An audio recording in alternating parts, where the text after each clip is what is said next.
Selamat datang di Lambe Sundel. Sebelum Anda nikmati tayangan berikut, silahkan klik like, subscribe, dan klik notification bell.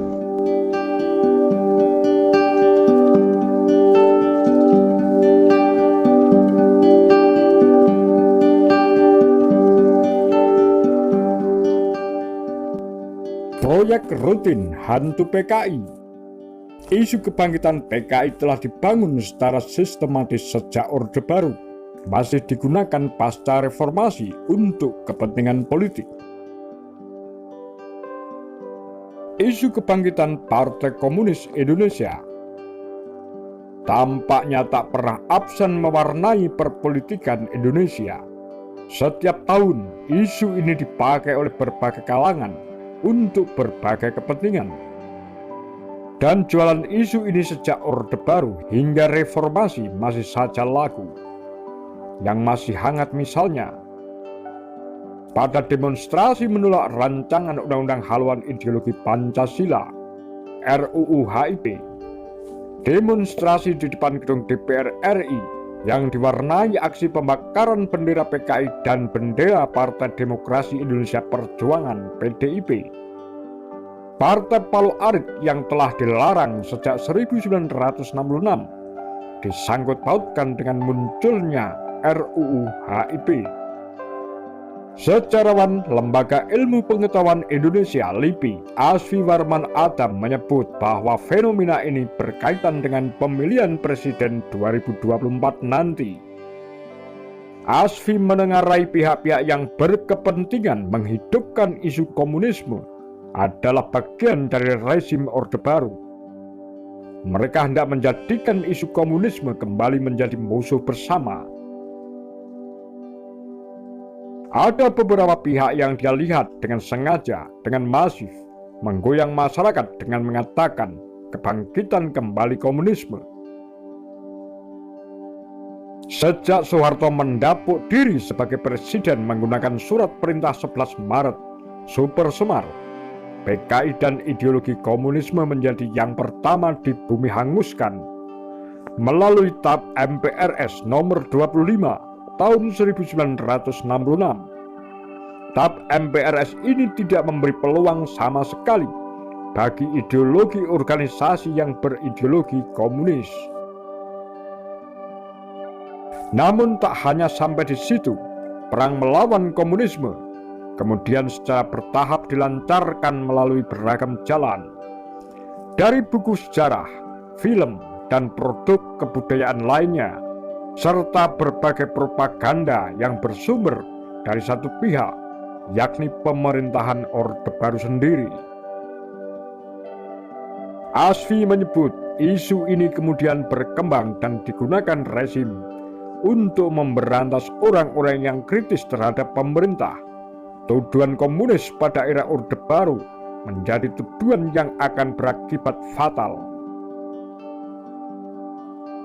Mereka dengan mudah dituduh komunis.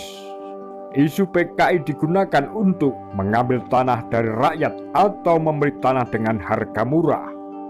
Dan itu sebabnya pada masa Orde Baru, setiap menjelang tanggal 30 September, pasti ditemukan bendera Palu Arit, kaos Palu Arit, dan semacamnya. Asfi menyebut ketika Orde Baru runtuh, ternyata propaganda anti-komunis dan PKI tidak turut hilang. Berbagai pihak justru memanfaatkan isu yang dirintis Orde Baru itu untuk kepentingannya masing-masing.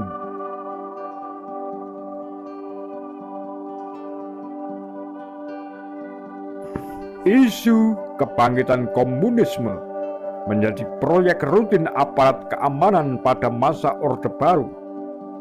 Pada era reformasi ini, perubahannya bertambah banyak para pelaku yang punya kepentingan mengangkat lagi isu komunisme. Lebih jauh lagi, Orde Baru meninggalkan stigma terhadap mereka yang dituduh terlibat G30S, bahkan menyeret anak cucu mereka. Stigma ini menjadi senjata untuk menyerang, misalnya, partai yang memiliki kader yang orang tuanya terkait PKI. Stigma dan jualan isu PKI sebenarnya bisa diredam. Pasalnya, sejak reformasi, banyak buku dan kajian yang mengulas gerakan 30 September 1965 sebagai narasi sejarah baru dalam melihat peristiwa tersebut. Banyak pula kesaksian dari orang-orang yang dicap PKI, dibuang ke Pulau Buru, dan mereka yang tak bisa pulang ke tanah air. Kesaksian mereka juga dapat menjadi alternatif dalam melihat peristiwa 1965.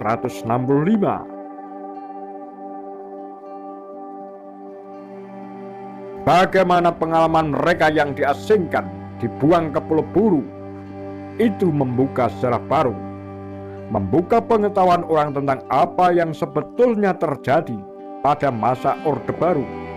Jadi ingatan itu harus dipulihkan kembali, diajarkan di sekolah, sehingga orang tahu dengan apa yang terjadi pada masa itu. Itu salah satu cara untuk menghapuskan stigma. Upaya lain yang telah dilakukan seperti pembentukan Komisi Kebenaran dan Rekonsiliasi hingga Pengadilan Hak Asasi Manusia ad hoc.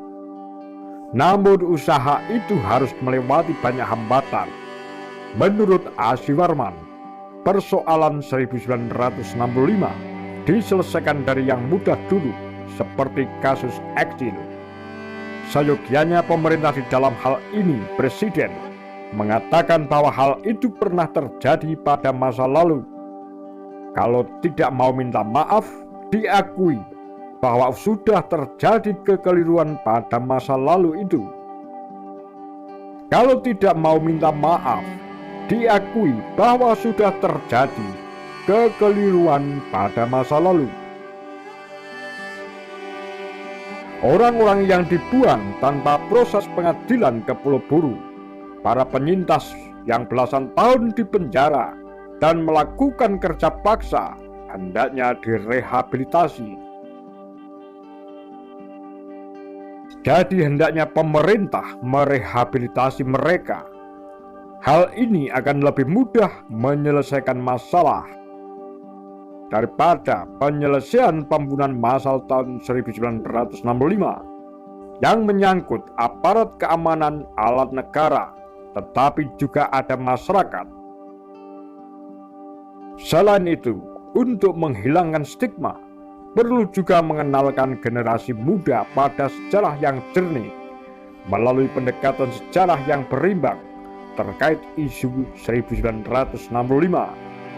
Generasi muda diharapkan bisa terlepas dari propaganda yang digencarkan sejak Orde Baru. Perlu lebih banyak situs-situs yang mewartakan sejarah, mengingat sudah banyak buku-buku dan kajian yang semakin memperjelas peristiwa 1965. Demikian kura-kura Tagar Lambe Sundel.